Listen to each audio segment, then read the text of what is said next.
Howdy, my name is Celine, Hi, Elise. and we are from Riley's at Texas A&M, and today we will be reading The Mouse That Was by Paul Choi.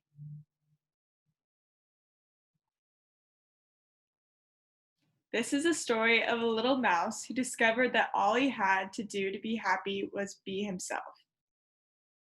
There was once a little mouse who lived in a little hole. The little hole was in a little tree, and the little tree was in a little wood. The little mouse had never met any other mice, and because there were no mirrors in his little hole, he had no idea who or what he was. But one thing the little mouse was completely sure of was that he wasn't meant to live in a little hole forever, because the little mouse knew deep in his tiny mouse heart that it was his destiny to be big.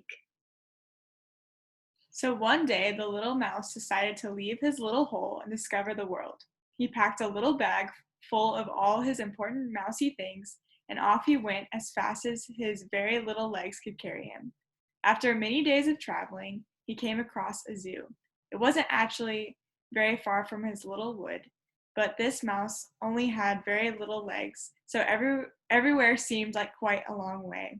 The little mouse had never seen anything like the zoo before. It was so different from his little hole. It was full of the most amazing, wonderful, and enormous creatures he had ever seen. The little mouse saw a great big lion pacing up and down, showing off his great big sharp teeth. He saw a gigantic giraffe stretching out her gigantic neck to eat the leaves from the top of a gigantic tree. And he saw a ginormous eagle stretching out his ginormous wings. It was obvious to the little mouse that this is where all the big creatures lived. And this little mouse knew deep in his tiny mouse heart that it was his destiny to be big. So he decided right there and then that this was where he was going to live. The only trouble was that because the little mouse had no idea who or what he was, he didn't know which of the animals he should live with. I'm gonna be big. Ha ha ha ha, squeak! Maybe I'm a lion, thought the little mouse. So he ran over to where all the lions lived, in a great big cage surrounded by great big bars to stop the lions escaping.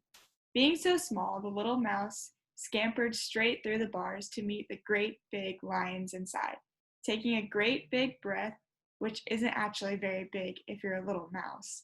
He let out the biggest roar he could, but because he was such a little mouse, all that came out was a tiny squeak.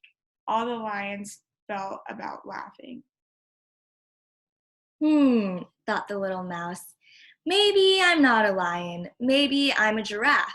So he ran over to where all the gigantic giraffes lived, in a gigantic cage surrounded by a gigantic fence to stop the giraffes escaping. Being so small, the little mouse wriggled straight through the fence to meet the gigantic giraffes inside. Standing as tall as he could, he reached for the leaves on top of the gigantic trees, but even on tiptoes, he could only reach the grass growing around the trunk of the tree. All the giraffes fell about laughing. In that case, the little mouse thought, I must be an eagle. So he ran over to where all the ginormous eagles lived, in a ginormous cage covered with a ginormous net to stop the eagles escaping. Being so small, the little mouse easily slipped straight through the netting to meet the ginormous eagles inside. Trying to fly, he jumped in the air and flopped his little mouse legs as fast as he could. But try as he might, he just kept falling over on his bottom. All the eagles fell about laughing. Just then, the zookeeper came along to close the zoo for the night. First, he went to see the great big lions who were still laughing at the little mouse's feeble roaring. The zookeeper put a great big lock on the great big bars to stop the lions running around and exploring the countryside. Next, he went to see the gigantic giraffes who were still laughing at the little mouse standing on tiptoes trying to reach the top of the trees. The zookeeper put a gigantic lock on the gigantic fence, which stopped the giraffes from reaching the juiciest leaves just outside their cage.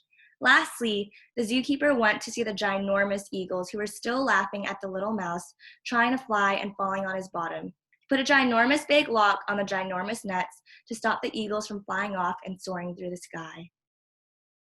Just then, the zookeeper saw the little mouse. What are you doing, little mouse? Said the zookeeper. This zoo is not for a little mouse like you. Shoo! Little, said the little mouse to himself. You mean I'm not big?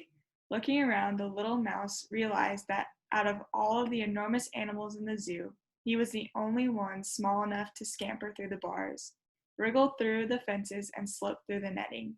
Suddenly, all the other animals stopped laughing. They were all locked in their cages, staring at the little mouse, who was free to go wherever he wanted and explore the world.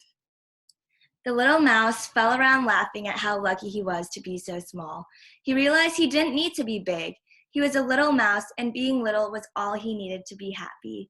And so the little mouse picked up his little bag containing all his important mousy things and left the zoo, running as fast as his very little legs would carry him.